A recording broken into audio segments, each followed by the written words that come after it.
This is I Miss Christendom. My name is Steve, and this is my channel. If you like what you see, please subscribe, like the video, and share it. If you'd like to support this channel in any way, please do so through Buy Me a Coffee. The link is in the description. And you can like us and follow us on Facebook. The link for that is in the description as well. And now to our video.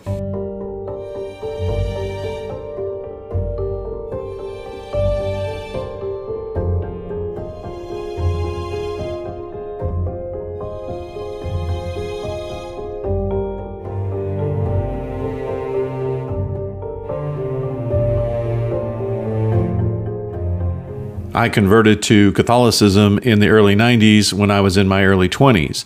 Back then, the only Catholic media we had was EWTN, and thank God for it. That was when Mother Angelica was running it, and it was actually pretty good.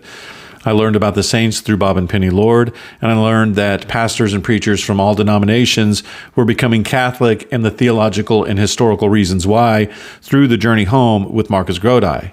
And I would watch documentaries on various Catholic topics. I learned more about the Catholic faith through EWTN than I ever did through RCIA or listening to priestly homilies. One such documentary that I watched was about a Dutch woman named Ida Perteman, who allegedly received visits from the Blessed Virgin Mary from March 25th, 1945 to May 31st, 1959 in Amsterdam, Holland.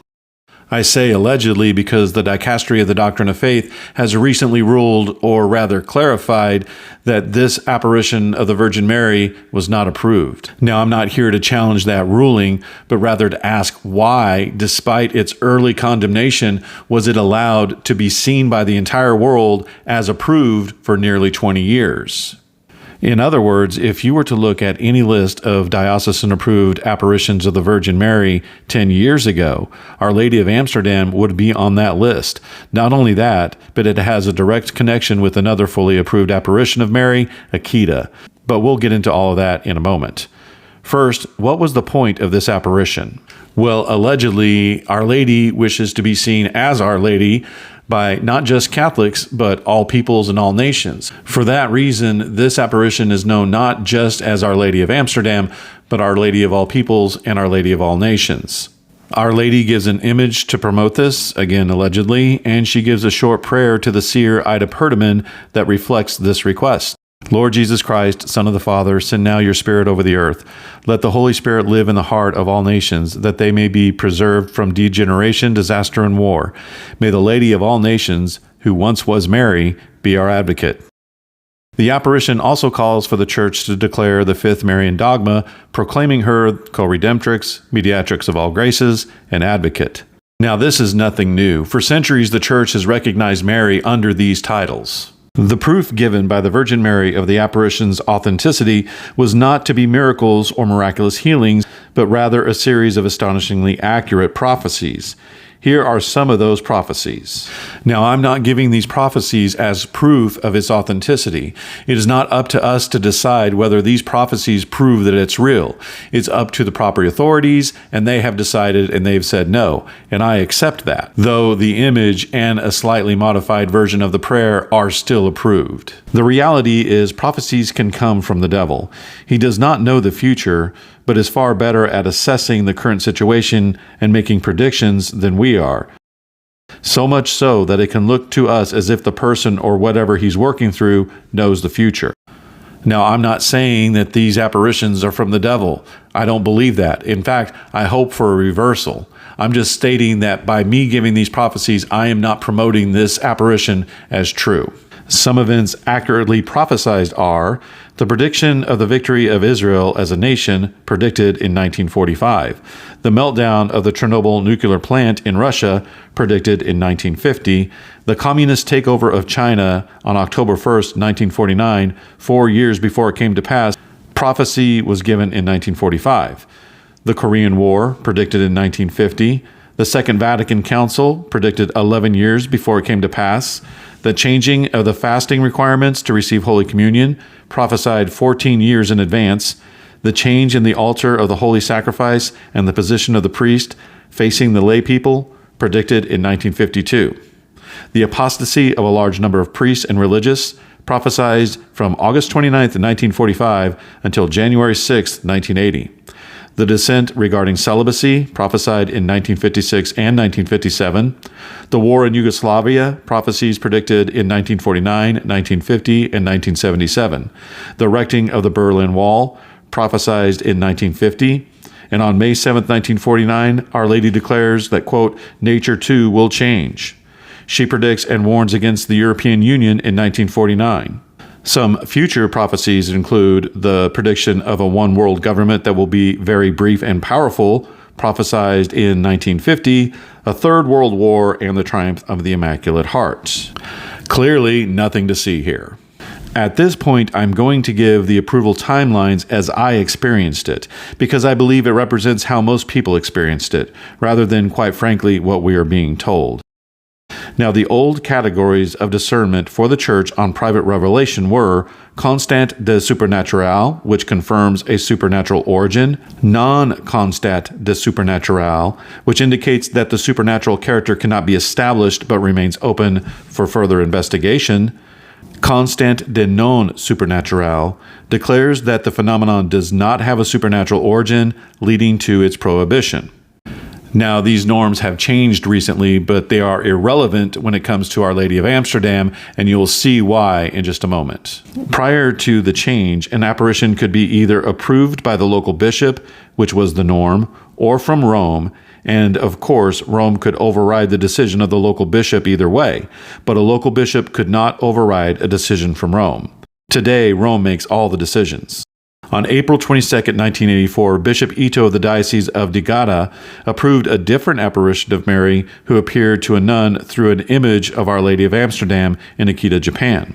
On May 31, 1996, Bishop Boomers, with Rome's approval, approved the veneration, the image, and the prayer of Our Lady of All Nations, leaving the question of authenticity to the conscience of the faithful, pending further developments.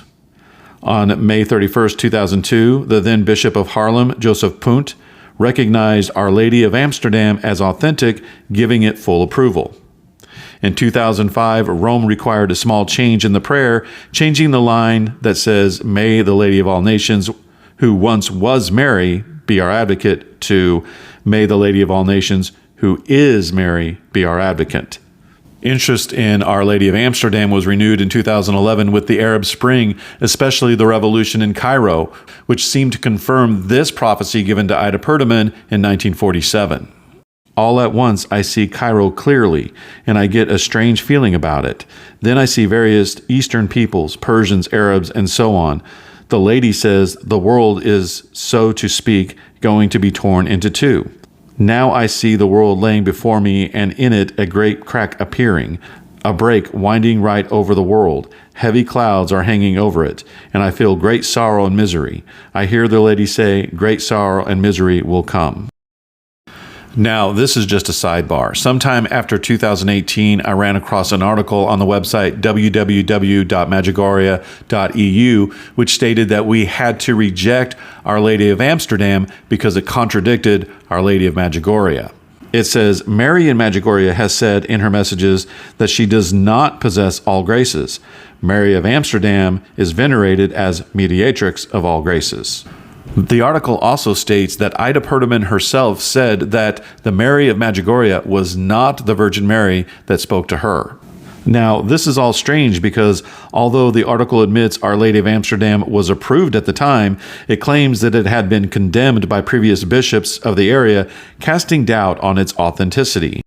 Excuse me? Every bishop of Mostar has condemned Medjugorje. Not one of them approved it. And I had noticed in the past that supporters of Medjugorje would routinely point to the approval of Our Lady of Amsterdam as proof that just because an apparition lasts for years, that doesn't mean it's not authentic. Something Medjugorje had been long criticized for, the fact that it is, to this day, still occurring. It baffled me that a supporter of Medjugorje, an apparition that had been condemned by all the bishops and not received any approval, would say that an approved apparition was not true because the two were incompatible. If anything, the opposite conclusion should be drawn, that Medjugorje was not true. Now, here's where things get interesting. On October 28th, journalist David Magura published a private letter on his blog that he had received from the Vatican. A letter dated July 20th, 2020, signed by the Apostolic Nuncio in Lebanon, Joseph Spiteri, is directed to the Maronite Patriarch of Antioch in response to a request for clarification about the official position of the Church on the devotion to Our Lady of All Nations. It states that the CDF pointed out to him that the notification of May 25th, 1974 is still valid. Archbishop Spiteri then reports some excerpts from the notification, including the judgment that it did not consist non-constant of a supernatural nature, and that the faithful were to cease any propagation about the supposed apparitions and revelations of Our Lady of All Nations.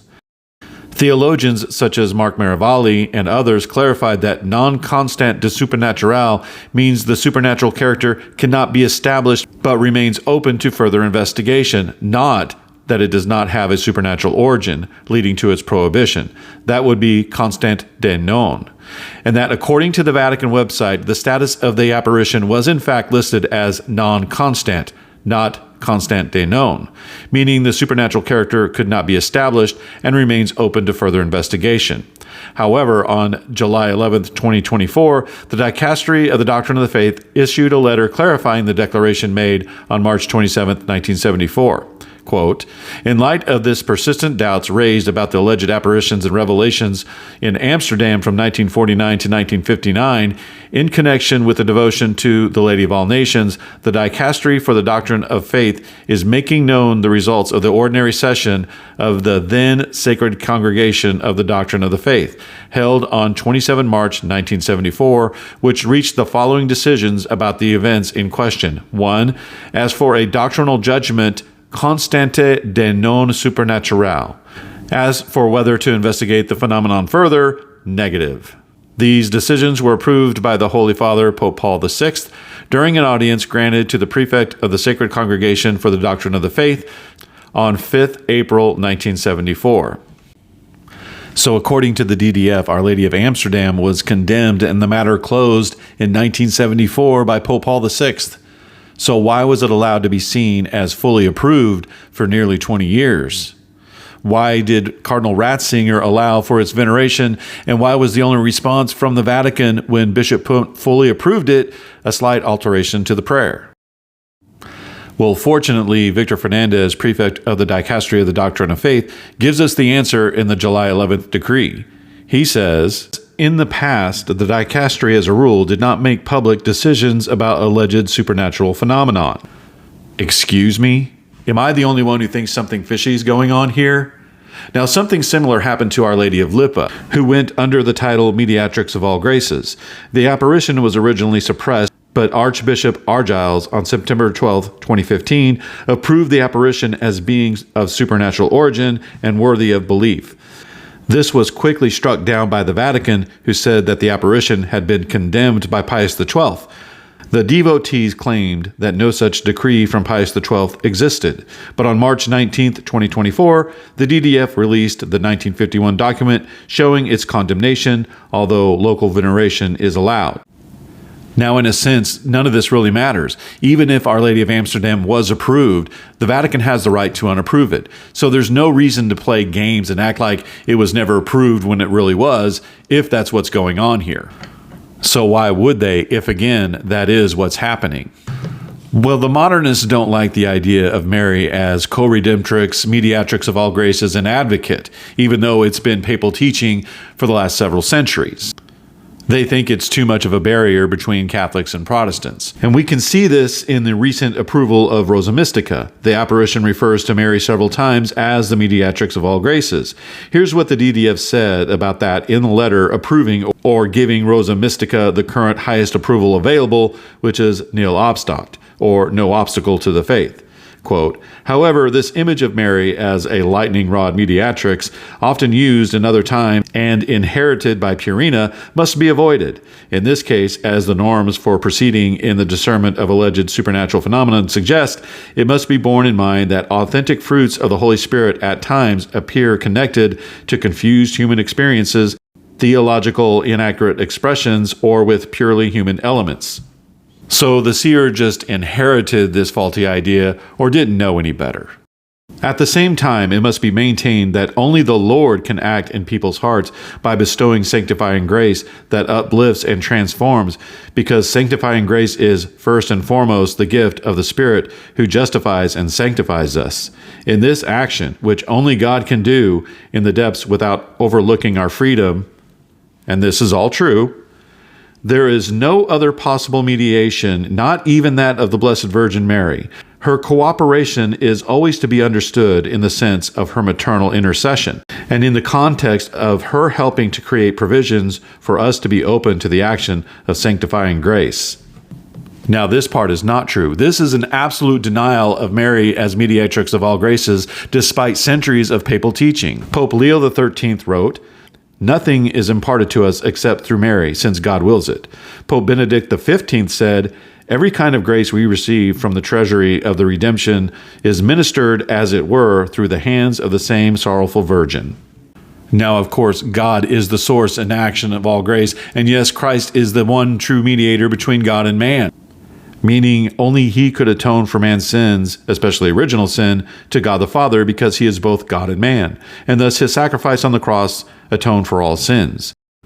And any minor mediation, whether it's Mary's or someone preaching the gospel or baptizing someone or leading someone to salvation or any intercessory prayer, accomplishes nothing without Christ's overall mediation, because they are not a separate mediation from Christ's, but rather a participation in His one unique mediation.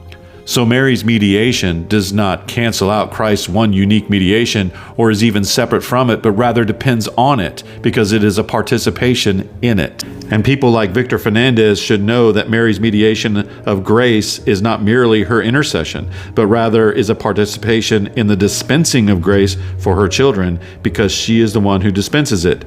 That's what mediatrix of all graces means. She dispenses the grace, all of it. But this group doesn't like that, and they certainly don't want any kind of dogma declaring it. On December 19, 2019, in a homily given for the Feast of Our Lady of Guadalupe, Pope Francis said he wishes us to avoid the, quote, foolishness of being so concerned with new Marian dogmas. It's one thing when it comes to Rosa Mystica, where the DDF can say, just ignore that part. But when it comes to an apparition that asks for its declaration, well, that one's got to go. But the Francis Pontificate and the DDF especially have a PR problem. It's one thing if these apparitions were condemned by previous popes and no one knew about it. It's another if Francis and the Vatican go around unapproving apparitions that received local approval because they don't like the theological implications, even when it reflects the Church's constant teaching. Then people get upset.